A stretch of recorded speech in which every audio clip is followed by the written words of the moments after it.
Hello everyone and welcome to Rise Up Insurtech.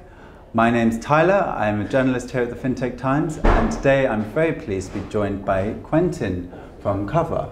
So Quentin, if you'd just like to tell us a bit about what Qover is and who you are? Sure, so indeed I'm Quentin, I'm the co-founder and CEO of Qover. Qover is a European insurtech based in Brussels. It's about embedded insurance. It's about open API. It's actually about insurance for the disruptive economy. We are about 120 people today. We raised $42 million, and we are having a lot of fun. Well, it's great to hear that you're doing so well, and I really enjoyed your talk as well. I thought that was really, really insightful. So thank you for that. I think a lot of the purpose of this event is to really find out where Insurtech has come from, where it's currently sitting at, and where it's going in the future. And of course, the last 3 years with the lead up to the pandemic, the pandemic now, and now unfortunately we're seeing conflict in Ukraine. I mean, it's been quite a hectic few years. I'm sure you'd agree. What I'd be really interested to know, Quentin, is what are the hallmarks of the Insurtech industry that you've noticed in the last 3 years? Yeah, I mean, actually we are in the game since 6 years, and I have to say that I'm a hardcore insurance guy because, before co-founding Qover, I've been working in the insurance field, and I've been a bit surprised by, a lot of money flooding in the insurance space, but not being necessarily smart money. And what I mean there is that a lot of people have invested in direct-to-consumer insurance business, where it was just, about making a front-end digital and trying to sell insurance to the final users. And those kind of business model attracted a lot of funding, but I guess there was like a misunderstanding about what are the fundamentals of insurance, what is the concept of a premium, what is the concept of loss ratio, cost of capital, and so on.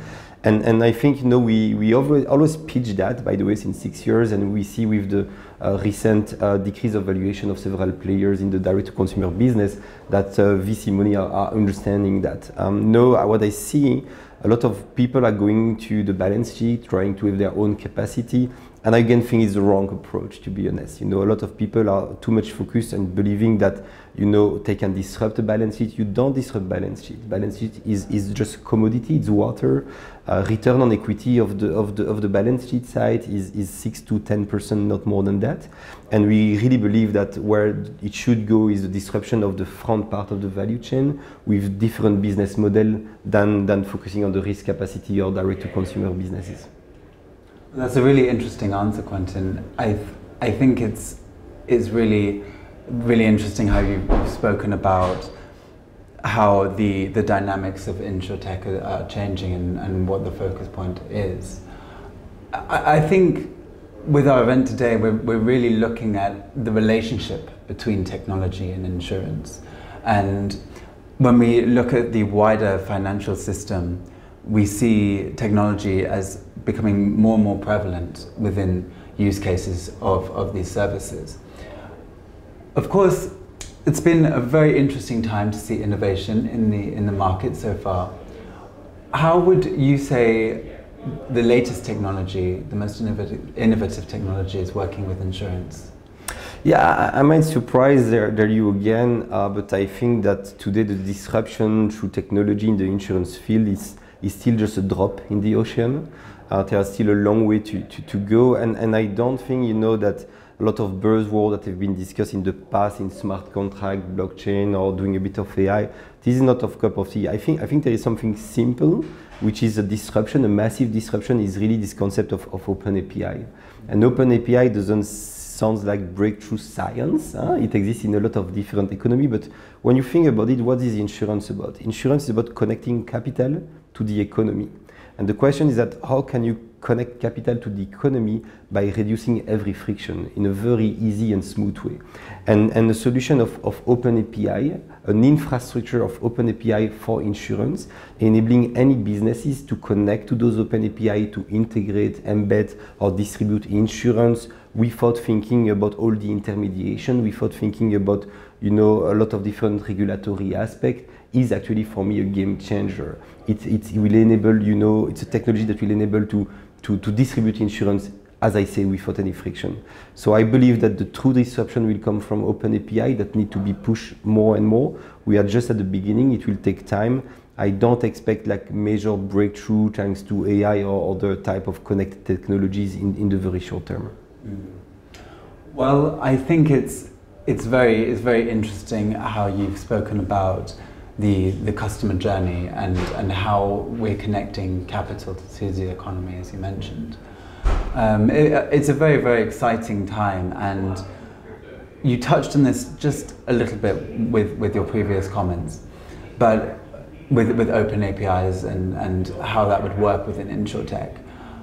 In terms of the future, I mean, we opened this talk with looking at the last 3 years. What I would like to know is, in the next 3 years, where can we see the sector going, and what are going to be the main drivers of that change? I'm a super pro in favor of the concept of embedded insurance, and you know it's a bit linked to the speech I gave today. And let's step back on the fundamentals of insurance. Insurance, you know, the why of insurance is about caring, it's about protecting, is about empowering people, enabling businesses.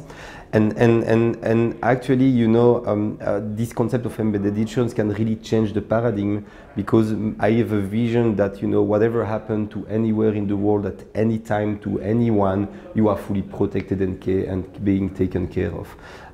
I see a lot of disruptor or Insurtech start the conversation by saying insurance is boring and we can make it nice and simple.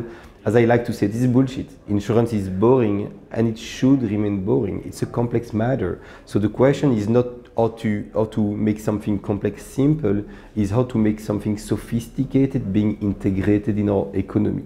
And this is why, you know, the mission of Qover is to bring insurance, embedded insurance, into the disruptive tech players. You know, we work with companies like Revolut, like Deliveroo, and so on. And those guys are actually very well connected to the clients. They want to take care about their community, about their customers. And by embedded insurance into their value proposition, it helps them on one side to reach their objective, their targets, but it's also help, I mean, just to make a better world, to have a more inclusive world, because, you know, insurance is about caring, protecting. And when you ask me where are we going in a world where you don't think of insurance anymore. You don't ask questions about insurance. Insurance will be there, insurance will be embedded in our world. So that's sort of like really complex top layer of insurance is sort of removed, if you will. Exactly. Yeah, I think it will go a long way to making insurance and Insurtech specifically more accessible and more widely adopted. And hopefully that's the future that we're heading towards. And yeah, I mean, maybe we'll meet next year. It's a game changer. I mean, it's not something you realize over 1 or 2 years. It's a long-term play. But, you know, insurance companies, they exist since centuries. They've survived different crises, different wars, and clearly the game of embedded insurance is the future big time, but you need patient capital. You need people that understand that want to go into that direction. And, you know, I like to say, how do you become a big company? How do you become a unicorn? I have the answer is euro by euro, baby step by baby step by baby step, and this is the game in which we are. That's really interesting. Embedded insurance, you had it here first. Well, Quentin, it's been really great to speak with you, and once again, I really enjoyed your talk. Thank you for coming to the event today, and I hope you enjoy the rest of the day as well. Thanks a lot. Thank you very much.